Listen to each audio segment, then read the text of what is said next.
Since the very beginning of time, there has been an ability to steal content lawlessly and legally, also known as reaction videos. So today, we are going to react to a video known as the White Tower might be stronger than Aleph-1. Basically, White Tower is a Threnodian. So, Clementine is going to cover that. It's my first video of Clementine that I'm going to react to. Someone suggested me his channel too in a video that I made, so it will be interesting to see how brother can cook. Top of the morning to you, latties. My name is Clementine. What the hell? Another Withering Waves video. Okay, sorry about that. I just want to... Well, first impression, by the way. This guy sounds interesting. wake you guys up. I just want to wake you guys up. Okay. I'm almost awake, like, baby. I'm full with energy. Yeah. Now, today, I want to talk about what could potentially be... Okay, I'm not going to lie or act like super intelligent here. White Tower might be the first time I'm hearing about this Threnodian, okay? Threnodian on the same level as Aleph-1. Or at the very least, Seriously? one that completely changes how we understand the upper limits of these Aleph-1 was correct, now, I know though. I've called Aleph-1 the strongest Threnodian we've encountered so far.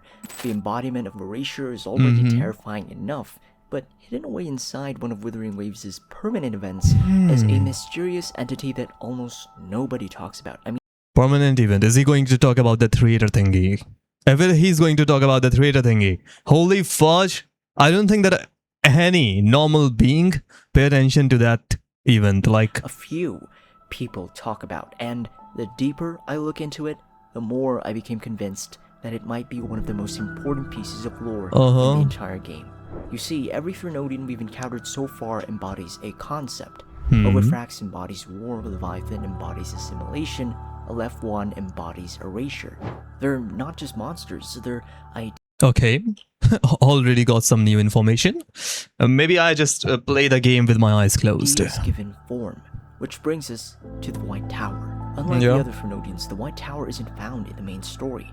Instead, its history is hidden inside, dreaming deep. Of course! It's the theater thingy, like, holy fudge!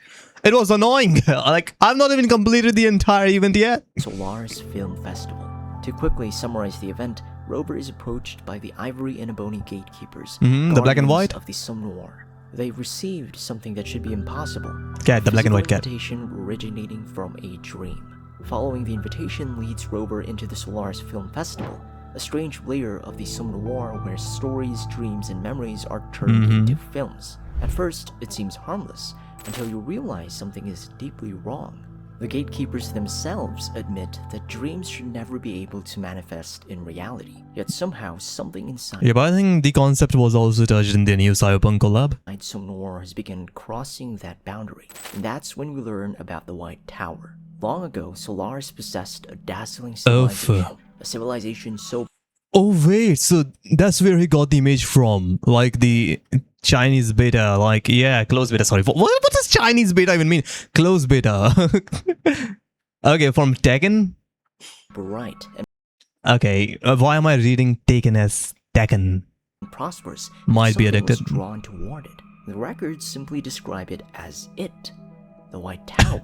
Whatever this thing was, it arrived, destroyed that civilization, and followed the remnants into the Somnoir itself. Unable to destroy it directly, the Black Cat and White Cat fragmented the dreamscape into layers and sealed the White Tower beneath the deepest levels of sleep. Oh, I'm already actually interested. If this guy, I mean, the White Tower or whatever the Threnodian is, if we meet him in the game. Yet even sealed, it continued to resist. Nightmares emerged, residual frequencies escaped, fragments of its existence continued to influence the world above. One of those fragments eventually became the being we now know as Detective Girl. And this is where things become interesting. Because Detective Girl doesn't behave like a fragment of a civilization-ending monster, instead she creates films, stories, narratives. She studies people, she studies emotions, she studies imagination. Originally, these fragments attempted to reunite and restore the White Tower, but after observing humanity, something changed. They became fascinated, almost as though they were trying to understand something they previously couldn't comprehend. And that's where my original theory began. At first, I thought the White Tower might be the Threnodian of Dreams. After all, it's sealed beneath Somnoir. Threnodian of Dreams, well, that will be a broken title. if someone does get it. Reads stories from dreams, its influence manifests through nightmares. Everything seemed to fit, but the more I looked into it, the more I realized dreams might be too narrow of an answer. Because dreams are only one form of something much larger. Possibility. Okay, bro. Like, who is he? Shakespeare? Like, brother is dropping one of the best verses or quotes I've heard in my entire reality as of yet. Casually. Think about it. Dreams are unrealized futures. Stories are imagined possibilities. Memories are possibilities that already happened. Regret is a possibility that never happened. Hope is a possibility we wish would happen. And some noir contains Okay, now I just feel like I'm watching a TED Talk. all of them, not just dreams, possibilities. Suddenly, everything starts connecting. The White Tower wasn't drawn towards Solaris because of military strength. It wasn't drawn toward technology. It was drawn toward brilliance, potential. The future Solaris could become, the possibilities it represented. And then I remembered something that, long time ago, Kuro fans might recognize. The Hetero Tower from Punishing Grey Raven. Now, before anyone misunderstands me, I'm not saying the White Tower and the Hetero Tower are literally the same structure, but Kuro has a habit of reusing themes, and the similarities are impossible to ignore. I mean, yeah, even Aleph-1, if I'm not wrong, there was a reference in PGR, kind of, like you can say. There was this eye in PGR, and then again, Aleph-1 is kind of like an eye. Building, it was a realm where space and time lost meaning. A place containing countless timelines, countless futures, countless outcomes. Inside the tower, reality wasn't fixed. Possibility became tangible. Past, present, and future existed simultaneously. Entire worlds were reduced to mere snapshots among endless branching outcomes, and suddenly the White Tower starts looking very different. Because the White Tower also appears throughout Rover's early CBT flashbacks. A towering structure standing itself seemed unstable, a place where existence appeared to break down. Oh, that guy actually looks like someone instead of just a building structure.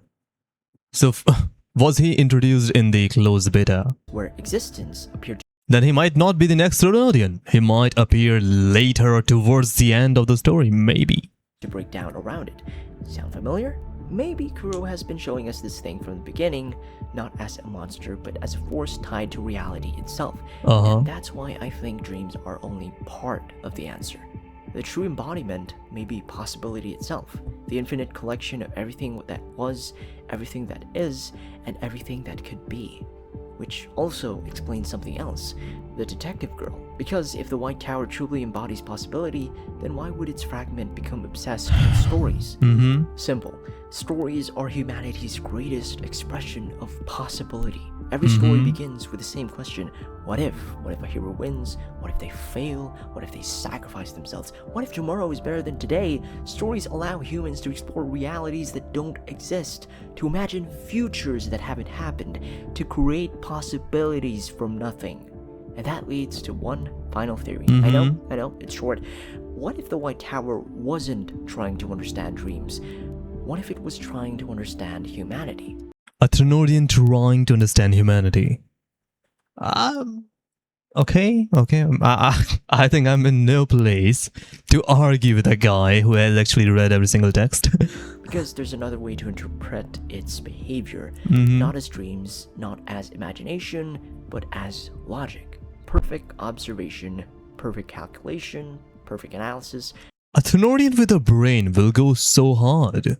Cosmic intelligence. Like, so far, I feel like a Threnodian just has zero brains. Like, it might be good at scheming certain times, but other than that, they are pretty much like destructive force because they are so powerful they do not even need to think. Like, that kind of the entity is what I assume Threnodians are. Capable of seeing endless outcomes, yet despite all that knowledge, it encounters something it cannot predict. Human imagination.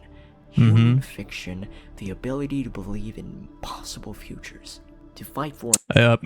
Instead of human imagination, I will say human delusions, right?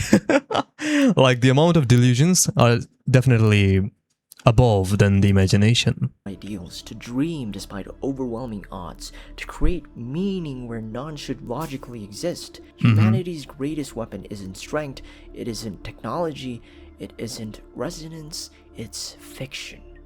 The ability Okay. to imagine a reality that doesn't exist and then move forward. Basically delusion, right? I mean, not if they can move towards it, then that's not delusion. That's like something that will happen in the future. Anyway, and maybe that's exactly what the White Tower never understood. Maybe that's why Detective Girl spans the entire Solaris Film Festival creating stories. They're not movies, they're experiments. Attempts to understand hope, sacrifice, dreams, loss, humanity itself.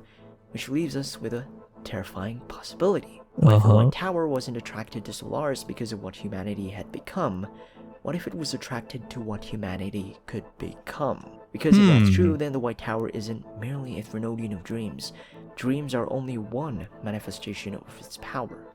The White Tower may be the Threnodian of possibility itself. A being that stands at the intersection of every timeline.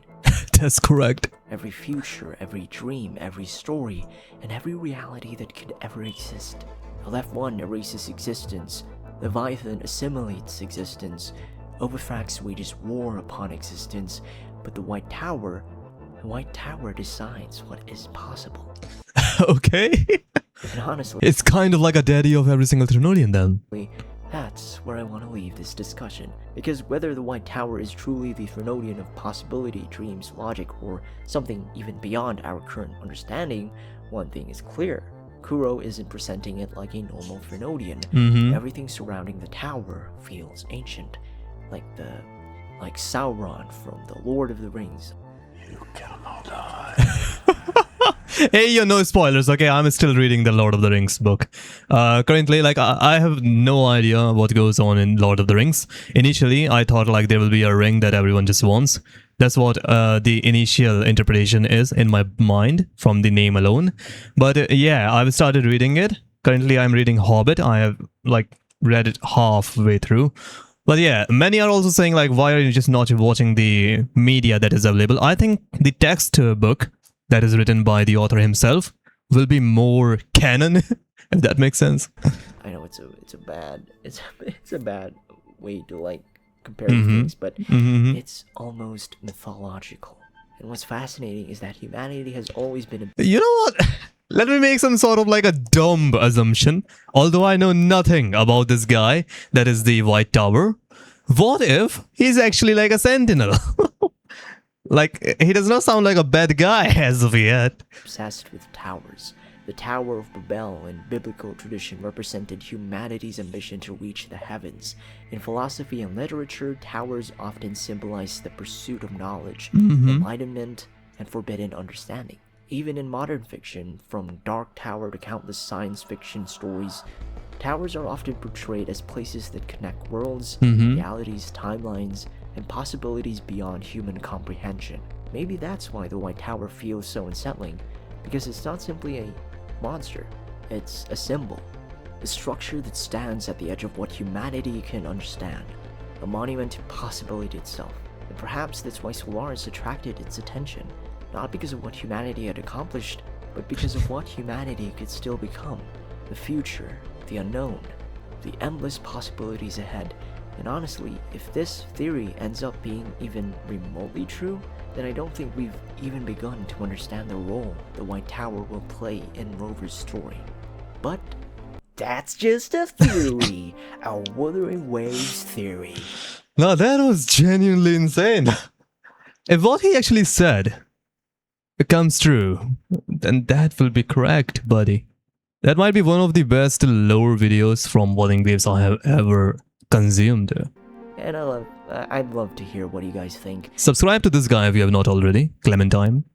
Do you think the White Tower is another Threnodian entirely? Go down Do you think slowly, it's yeah, connected to boy. dreams, possibility, or am I completely overanalyzing a giant glowing tower hidden beneath some noir? Let me know your thoughts down below. Because Since I have zero idea what that thing is, I think I will say you might be true.